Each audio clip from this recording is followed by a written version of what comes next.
You're listening to Women's Media Center Live with Robin Morgan.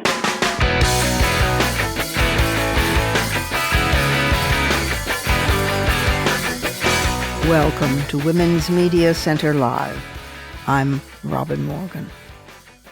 Today we're going to look at China. Women in China. After all, the female population of that country is 1/8 of all humankind. Indeed, if a Martian landed on Earth and asked to be taken to a typical human, it would be an 18-year-old Chinese woman.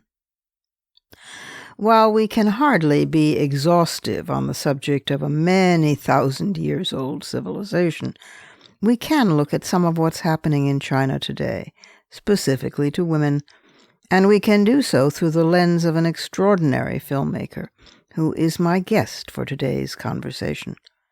Violet Du Feng's film, Hidden Letters, is the story of Nushu. Nushu is the secret ancient language invented by women who wrote, "Men can travel, accomplishing great things, but we can invent a language they cannot understand." And so they did. They wrote about the grief of their lives, brutal husbands, servitude, bound feet, but they also wrote about their love for their sisters and their sorrow and rage at being separated from other women and bargained or sold or agreed into marriage forcibly. My personal connection with Nushu came about in the 1980s when these writings were first discovered by Chinese archaeologists and scholars, and when I was so struck by the importance of this to feminism, both as metaphor and as reality, that I dared to write a Nushu essay myself, to women 1,000 years hence in the future. That piece is the title essay in my book, The Word of a Woman, and parts of it found their way into the podcast in episode 364, if you want to hear them. Yet Nushu remained with me all these years later as a cherished legacy of sisterhood from women on the other side of the world, most of them long gone. Imagine, then, how thrilled I was to discover that a new film had been made, a full-length documentary about Nushu, contemporary China, and sisterhood. Then I saw the film, and I was blown away. But before we discuss it in depth with the filmmaker, we need to go inside the headlines.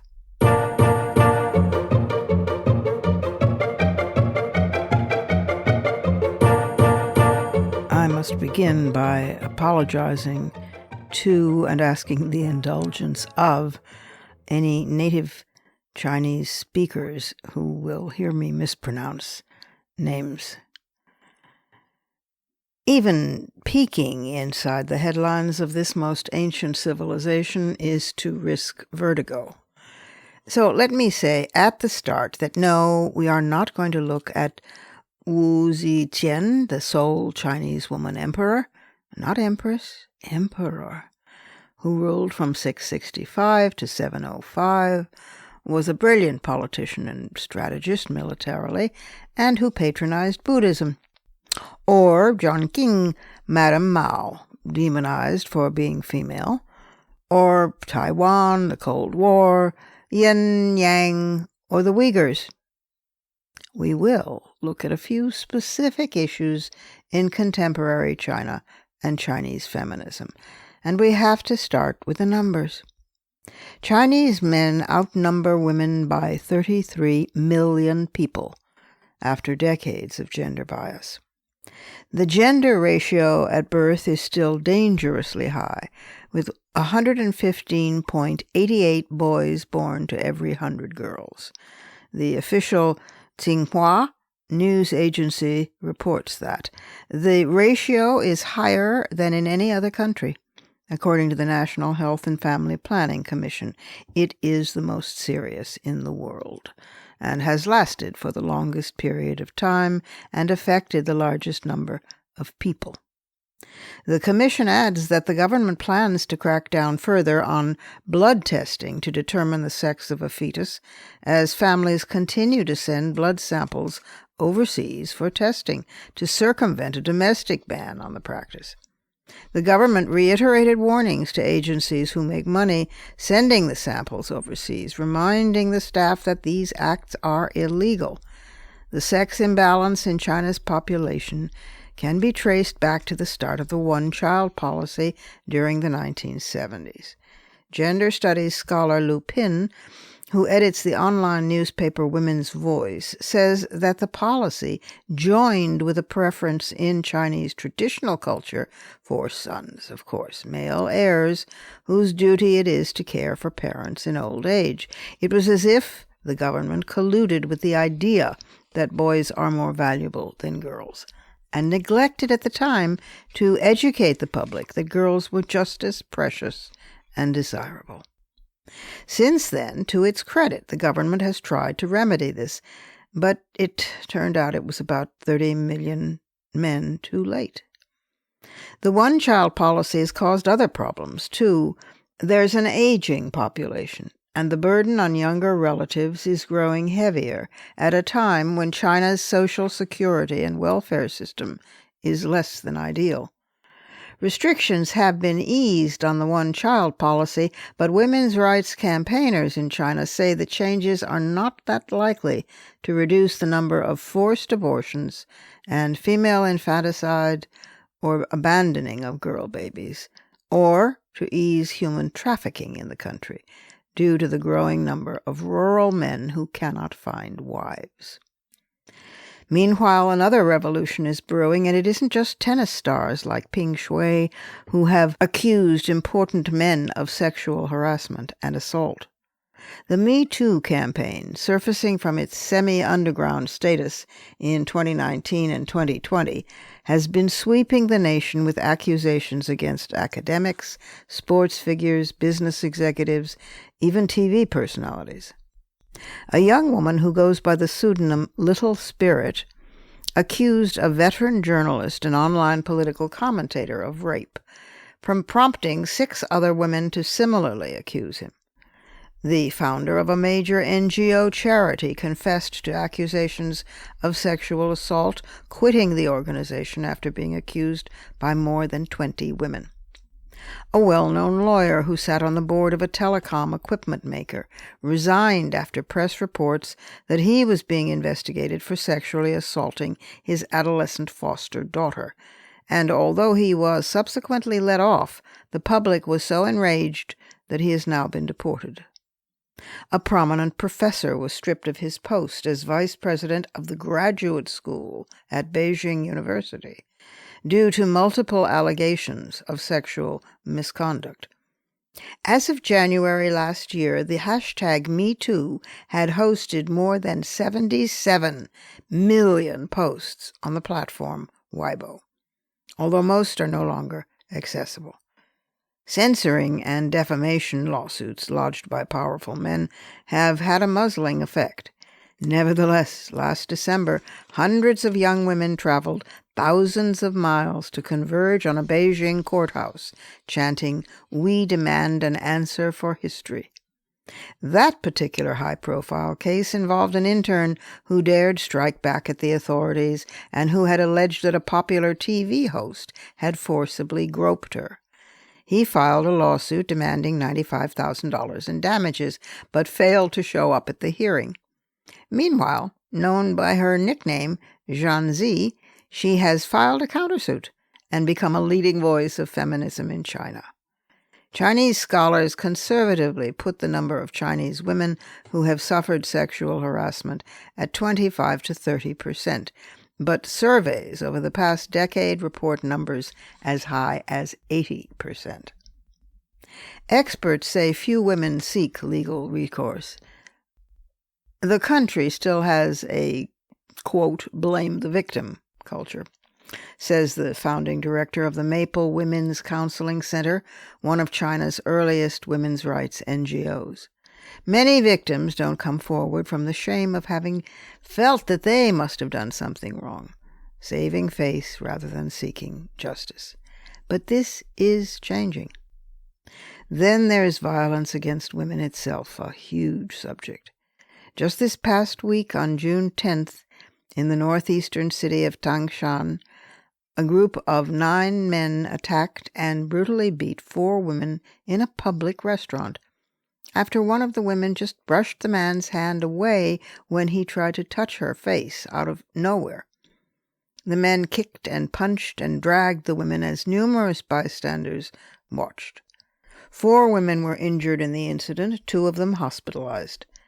The incident, fortunately filmed by passers-by, went viral, and there was outrage online, and 9 men were arrested in connection with the attack. The official All China Women's Federation said there can only and must only be zero tolerance for such vicious cases of serious violation of women's rights and interests. Yet the incident was played down, describing the attackers as having a conversation with the women and advising women to dress less provocatively or to carry pepper spray. Classic blame the victim. The men were only minimally fined. China ranked 106th out of 156 countries in the World Economic Forum's most recent Global Gender Gap report. The United States ranked 30th. We came up a bit when we had the Vice President and the Speaker of the House, both female. No woman has ever served on the powerful Politburo Standing Committee. Intimate partner violence remains a massive issue, experienced by at least 30% of women, and has also massively increased during lockdowns over COVID. According to the Women's Federation, every 7.4 seconds a woman is beaten by her husband. This is, of course, despite the fact that the Chinese Constitution states clearly that women must enjoy equal rights with men in all spheres of life. But there, as here in the United States, reality is slow to follow. The waves of attempted women's rebellion in China's long history are notable and many. The Yellow Turban Uprising in 200 CE called for women's rights. The Tang Dynasty saw Mulan serving as a general in her father's place and leading an army for 12 years. During the Song Dynasty, Yu Feifei fought to prevent the Tartars from invading China, and women fought in bands in the White Lotus Rebellion of the 1790s, specifically calling for women's rights. The reform movement to eradicate foot binding and to educate women in the early 19th century became well known, and the Taiping Rebellion of 1851 had as a primary principle equal rights for women, with Hong Zhuangjiao leading 40 armies of 2,500 women each. Ding Ling, the great feminist writer, is a leading feminist figure for the 20th century. She died in 1985. And so it continues. When China changes, then we will all be free. The world hinges on that. But our feet are no longer bound, so now we can at least run. And finally, it would seem that we are learning how to kick.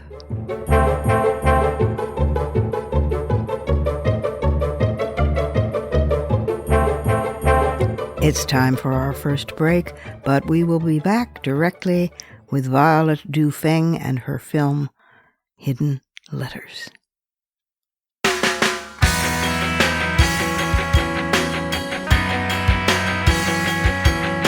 Subscribe to this program on your favorite podcast platform and leave us a review. Follow us on Twitter at WMC Live, like our Facebook page at facebook.com/WMC Live, and visit us at WMCLive.com for more information about our show and our guests. You're listening to Women's Media Center Live with Robin Morgan.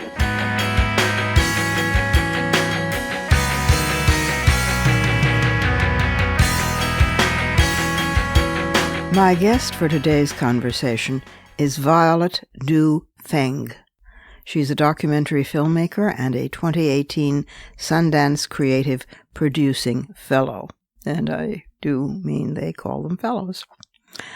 Born in Shanghai and based in New York, she holds a bachelor's degree in journalism and received her MFA in journalism from the University of California at Berkeley. Her work has received support from funders such as Sundance, ITVS, IDA, the Ford Foundation, Chicken and Egg, and the Doc Society. She's a trainer for CNEX, the Chinese Documentary Foundation, and a consulting programmer for Shanghai International Film Festival. She produced Singing in the Wilderness, Confucian Dream, Mainland, and Please Remember Me, which have won many awards, including the Special Jury Awards at South by Southwest and the Karlovy Vary International Film Festival. She started her career as a co-producer on the 2007 award-winning Nanking. Hidden Letters, the film she's here to discuss today, is her directorial debut. And what a debut it is. It is a full-length feature documentary and a film about two young Chinese millennials in rural and metropolitan China, looking toward the wisdom of an ancient, secret, woman-only language, Nushu, to navigate their lives in a world still dominated by men. Here is Violet Du Feng. Welcome, Violet Du Feng. Welcome to Women's Media Center Live. Thank you so much. It's my greatest honor to talk to you, Robin. Oh, listen, I am such an unabashed, unashamed fan of this film. I cannot begin to tell you. I think it's brilliant. I think it's lyrical. I think it's nuanced and subtle. I think it's wonderful for women, and that every woman and principled men listening to this should watch it, see it, go. And I also think that as an artist, as a poet, I am so blown away by its sheer beauty and its subtlety and its wit. It's amazing. So first of all, tell how you came to do Hidden Letters and Nushu. Thank you so much for all these wonderful words, and I feel so honored to have you watch the film. I actually learned about Nushu, which is the secret language for women from China, about, I would say, 17 years ago when I just came out of graduate school at Berkeley, and I was reading this novel that's, I think it's a New York Times bestseller novel by Lisa C.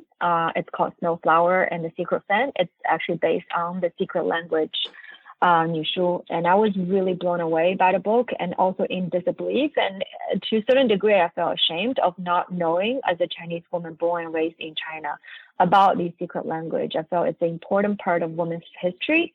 And how could I not know this? Mm-hmm. So I became really fascinated by it. And but it was not until 2017 when I was living in China and my two producers came to me and asking me to make a film about Nushu.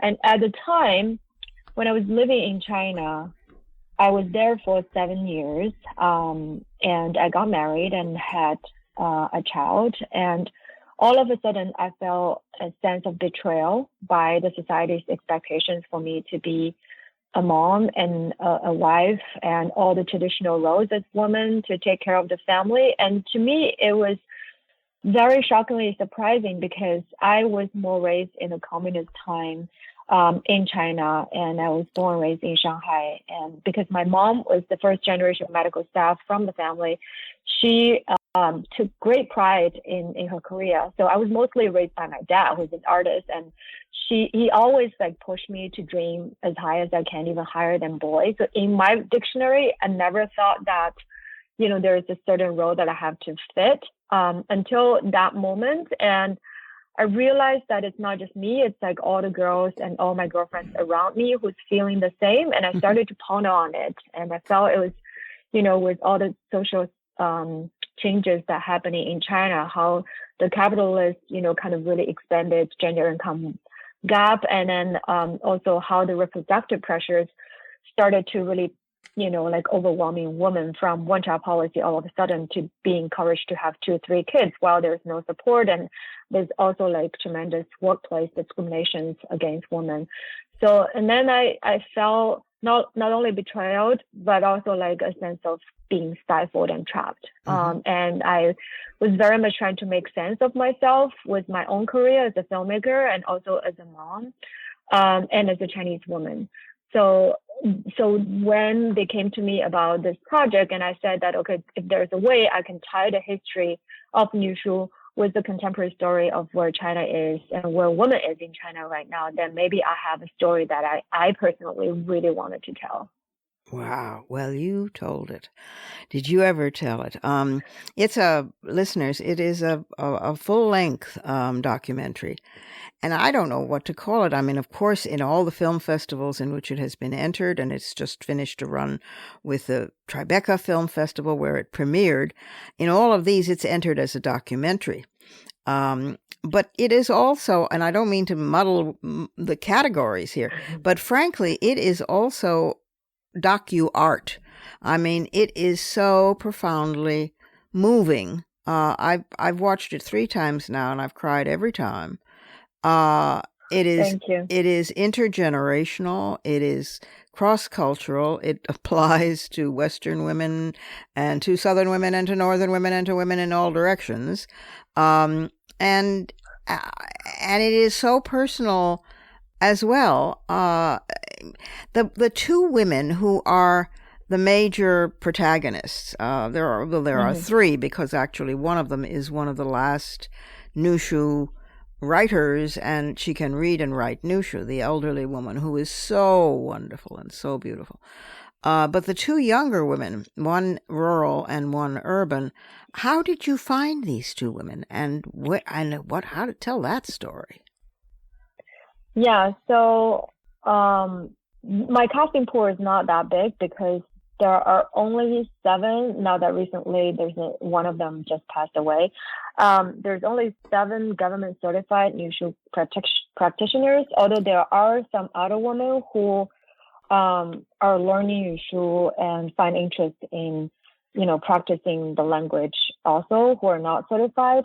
But I knew that I want to cast one woman from the village, from the rural area, another woman from urban. And I know that I wanted to cast women from the younger generation who are in Nushu, because they're the ones who are at the crossroads of their life, right, both in their career and also in their personal life as women. And then there's going to be struggles and challenges that they're going to face and navigate just as me, because that's the critical point of they're trying to figure out their identity. So I'm very clear about that. And the reason I pick one from rural and one from cities, because as women, our challenges when we're living and our perceptions as women in rural and in urban China especially are very, very different. So I wanted to be able to show that kind of difference, but at the same time, it's also within ourselves, it's all the same in a certain way, that we're both, all of us is trying to navigate and also trying to find a way to both kind of fulfill the societal expectations, the traditional expectations for who we are and who we should be, and also, like our own pursuit about who we want to be as an individual. So in that sense, I think both of them are struggling kind of the same thing, and I'm too.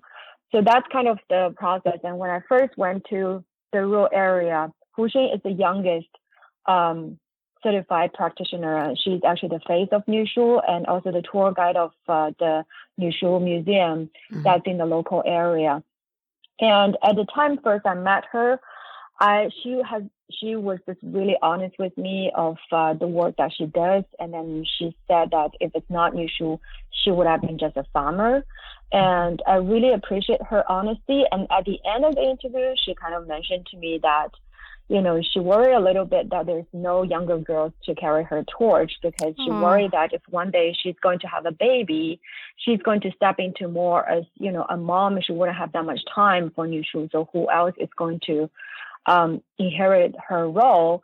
But at the same time, I sensed that she was under tremendous anxiety and pressure of trying to have a boy, because that's what her husband at the time really wanted her to have.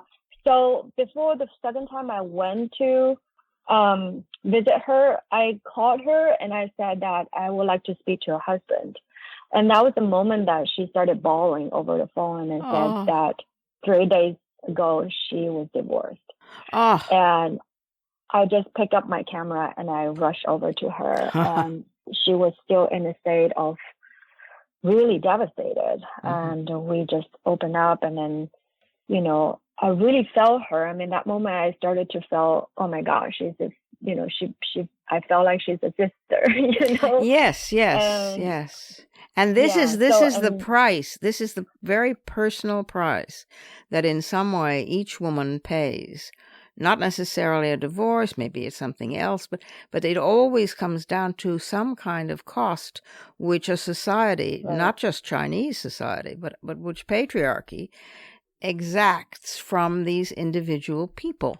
And it's just not fair, It's so painful and so devastating. Go on. The other thing I wanted to mention is that the moment that I turned on the camera and she started to tell me her story, I just felt that precious, the sharing of her feelings, of her inside world, was just so precious to me. And I started to understand the first power of Nushu and the sisterhood that it was created is to allow women to really share their feelings that's being suppressed. That's not something that's very easy to do, especially as women. We all guilt ourselves. That's right. It's always like we're the one who's having the problem. We're not good enough. We're not perfect enough. Right. But having that, allowing her to just be vulnerable and then just share with me, and I thought that's authentic Nushu. That's authentic sisterhood. It is. And then that's the starting point that we started her journey with me together. And what about the city woman who I don't want to give a spoiler alert here, but there's a man in her life who seems like a feminist prince. He seems ideal. He seems he even learned some Nushu so he can write her love song. I mean, it just seems perfect. And she's about to marry him. And then he kind of lowers the boom. And then it goes on from there. How did you find her? She actually learned Nushu from my rural girl, because, when I was trying to cast, and then I asked my rural girl, like, who would you recommend in big cities who are doing Nushu? And then she instantly mentioned Simu.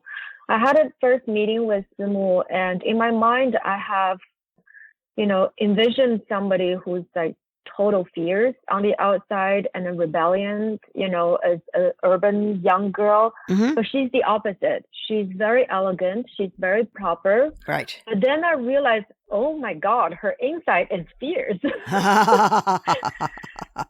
then I'm like, okay, that's really interesting. But I also know that I was very interested if that woman is will be in a relationship, because my rural girl just got out of a relationship, so I very much wanted to see how, as the younger generation, their gender dynamic of dating and relationship is different. And also I was really blown away of her establishment of her sisterhood and how that influenced her perception of feminism and female identity. It's through the curator that she collaborates with every year of a female artist exhibition that's hosted in Shanghai every year.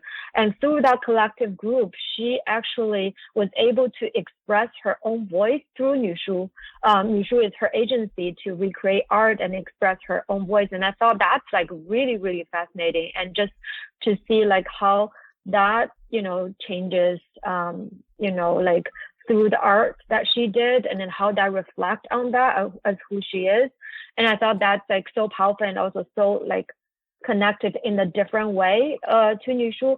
And the other reason is that at that point, I already realized that most people who are associated with Nushu are there for certain reasons, either for profit or for fame. Only her is in Nushu for her pure passion, because she really is relying on Nushu to guide her. That's right. So that's, to me, that's like, it's like I found a light.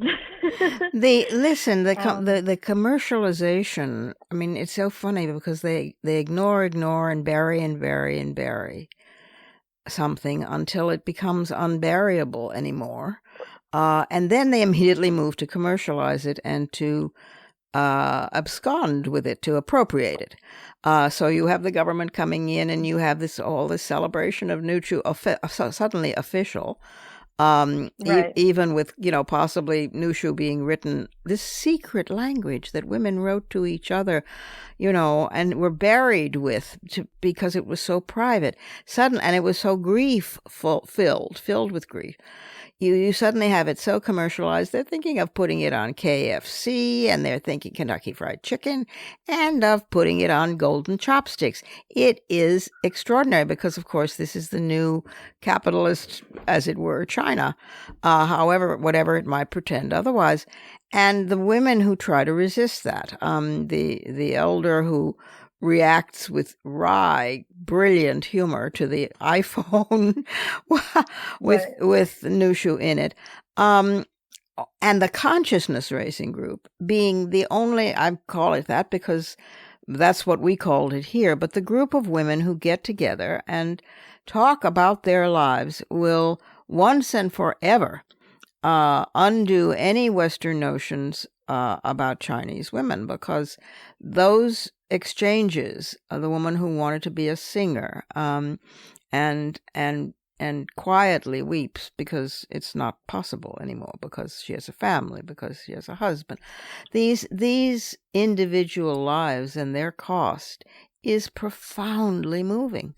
And the wise old woman who looks at it all and has somehow, God knows how, managed to survive, and is the Nushu expert, the Nushu, Right. guru, as it were. These are just incredibly moving, and the theme song that sort of goes through it, which is, correct me if I'm wrong, which is something like, "My handkerchief should be 5 miles long," because, of course, of the weeping. It's just devastating, as well as being extraordinarily beautiful in terms of film. Who are you, Violet, and how did you get to be so profound at such a young age? I mean, I know that you've won lots of awards as a co-producer, and that this is your directorial debut, except for one thing you did for PBS. Which was that? That one was called Harbor of the Holocaust. It's a broadcast story about Shanghai as one of the only cities that welcomed Jews during Second World War. And there are 20,000 Jews living in Shanghai, survived Shanghai, which is my hometown. So I did a film for PBS that was aired on 2020 and composed by my same composer, but also cello was performed by Yo-Yo Ma. Well, that's classy company. And then you went on to do this. I mean, so I understand that you grew up in at the tail, as it were, of the communist era, when the transition to capitalism was beginning to happen, although never officially, and that your parents, both professionals, said you can do anything. But that still doesn't account for the kind of maturity in this film, which is extraordinary.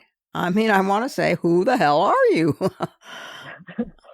I always felt like telling a story, especially about China. There are a couple of levels of things I wanted to say. First of all is that I'm always fascinated to tell stories about something on the surface, but it's not about that.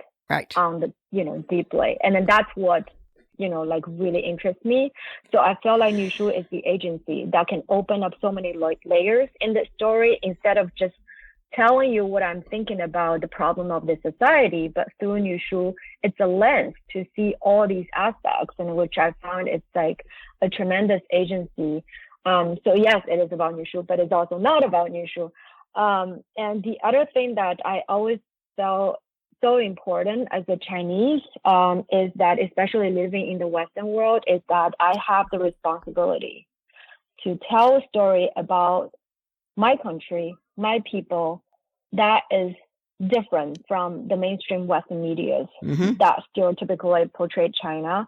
And that's not the China I know. And I think it's my responsibility to share what I know, but not in a presumptuous like assumption that whatever I say is right, or like you have to hear my story just because I think what I say is right. I feel like it's important to provide a universal entry point for people to have access into the story I wanted to tell, although it's still very authentic. And that is the perspective that I wanted to provide.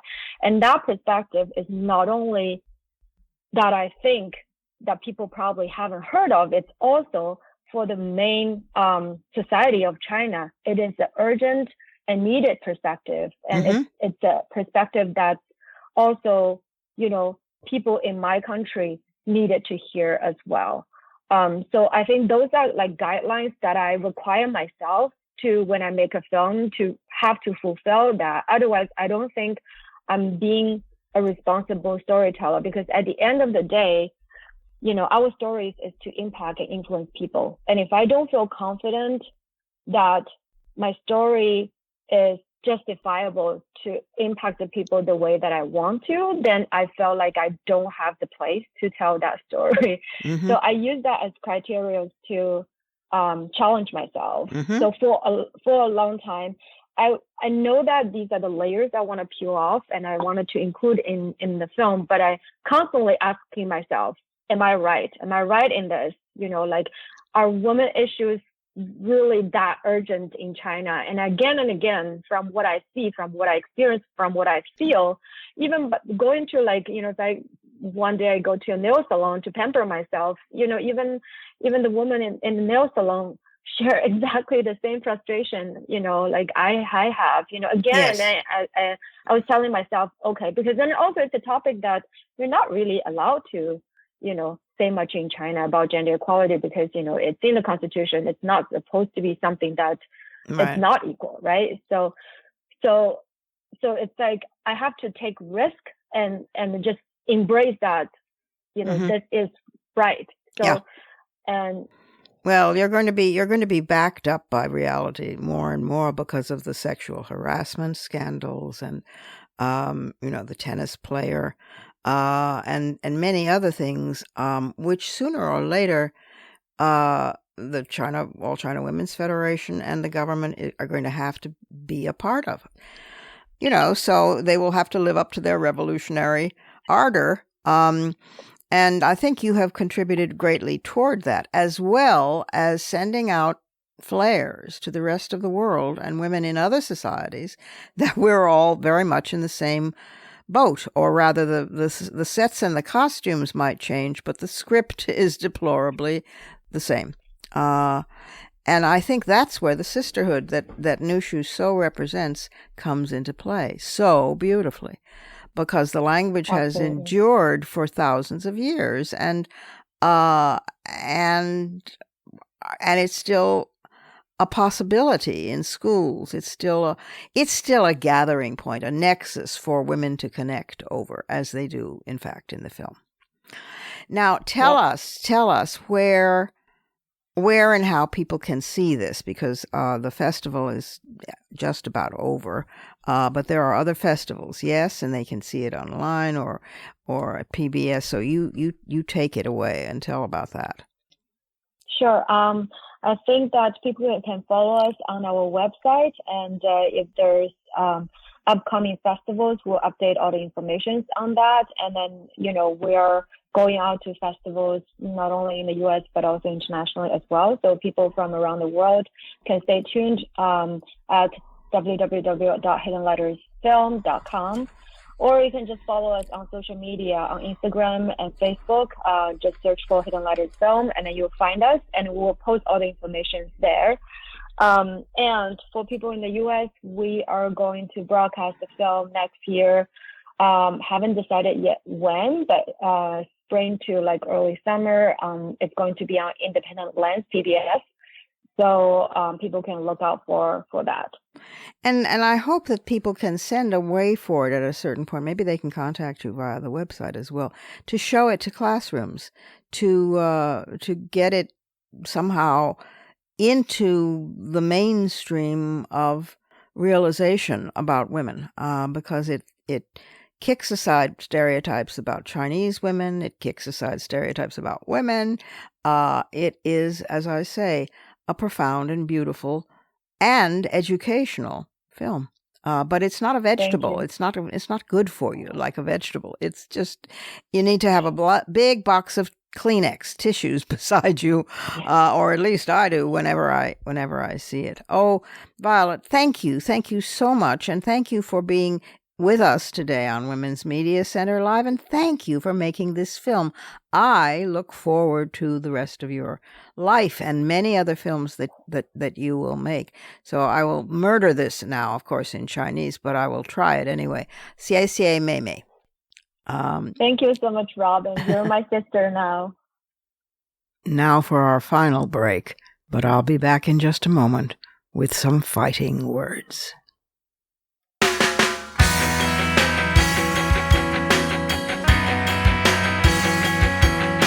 The Women's Media Center, founded in 2005 by Jane Fonda, Gloria Steinem, and myself, is a progressive, nonpartisan, nonprofit organization working to make women visible and powerful in media.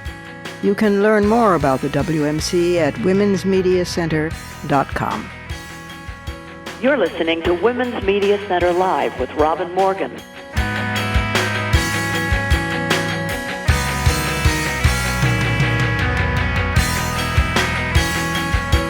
Fighting words often must be written in code.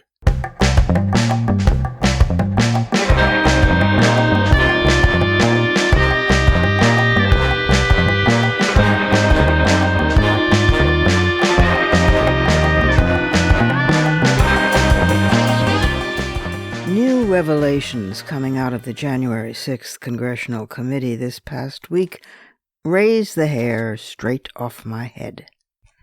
The almost execution of the Vice President, the deep involvement of Ginny Thomas, wife of Supreme Court Justice Clarence, the bitter infighting among the justices themselves as to whether to hear a Trump complaint that fostered the big lie that the election had been stolen. The Republicans, even the Trump Republicans, coming forth to testify against him about his various states of intransigence, madness, and, quote, lust to cling to power, close quote. People, we were closer to a total and complete right-wing coup on 6th of January than even we realized, and than ever before, except for right now, when we are closer still. It made me realize how often we've had to resort to various forms of code. By we, in this case, I mean specifically women, because all oppressed people speak in forms of code, in that they know the oppressor's ways far better than he knows theirs. They know how to turn stereotypes inside out, how to pass, how to live entire lives undercover, how to allay the oppressor's fears. I've spoken and written before about the cross-cultural uses of different so-called domestic arts as code, how clever and witty they are, how they invariably escape notice, and are regularly regarded as easily dismissible. Because it's just women. For example, the arpilleras in Chile I wrote about during the military dictatorship that lasted so long. The arpilleras were, well, they are, textiles woven and embroidered with cheerful little scenes of village women going about their business, baskets on their head, water jugs in their hands, or balanced on their hips. The colors are bright and jolly. Who would know that these contained code for the Chilean underground? Or the Palestinian embroidery done by women sitting quietly, sewing into the cloth decorations for pillowcases, skirts, bags, book bags, eyeglass cases, etc. Palestinian colors of the flag, forbidden by Israeli occupying authority during the Intifada, but right there for all to see if they knew how to look. Or the Aboriginal peoples of Australia, who map both time and geography in their songs and legends of the dream time. Or the high rice paddies cut into the sides of mountains in the northern Cordilleras region of the Philippines, where the rice paddies are planted in English so as to be seen by airplanes, but likely no one else, spelling out words like revolution. Or here in our own American South during the hideous enslavement, when African women held innocuous quilting bees, just women getting together to sew and gossip, except that the quilts depicted routes that the enslaved could take toward freedom. The same goes for the great spirituals, whose lyrics about crossing Jordan and so forth were code for ways to escape slavery and get to the north. And now we have Hidden Letters, an accessible, moving documentary about Nushu, the ancient secret language invented by Chinese women who were not permitted to learn to read and write, so who created their own code. In it, at least, they could speak plainly, whether about rape or battery, arranged marriages, loneliness, grief. They wrote to each other, not to men, who couldn't read it anyway, and they sought comfort, solidarity, validation with other women, with their sisters, not unlike contemporary women in consciousness-raising groups, or even book clubs. They did so to counter the prevailing propaganda that women hate each other, compete with each other for men, don't trust each other. Yet despite that worldwide propaganda, women still come together. This is dangerous to patriarchy.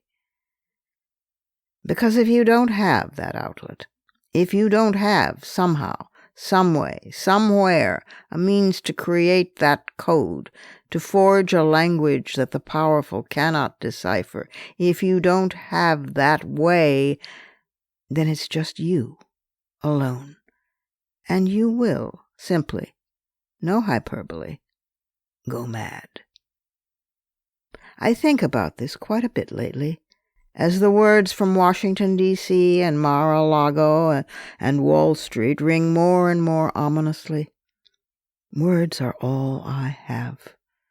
I think about my late friend Ursula Le Guin, whom I miss so, who said, "Words are my matter," and matter they do.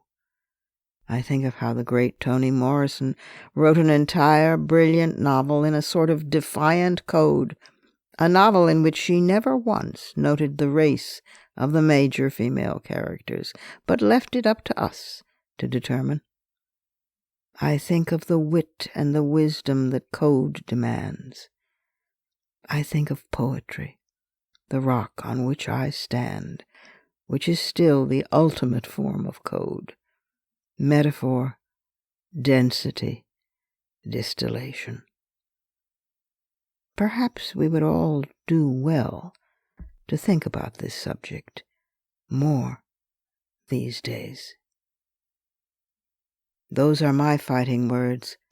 Add yours on Twitter, and remember to tag us at WMC Live and use the hashtag #FightingWords.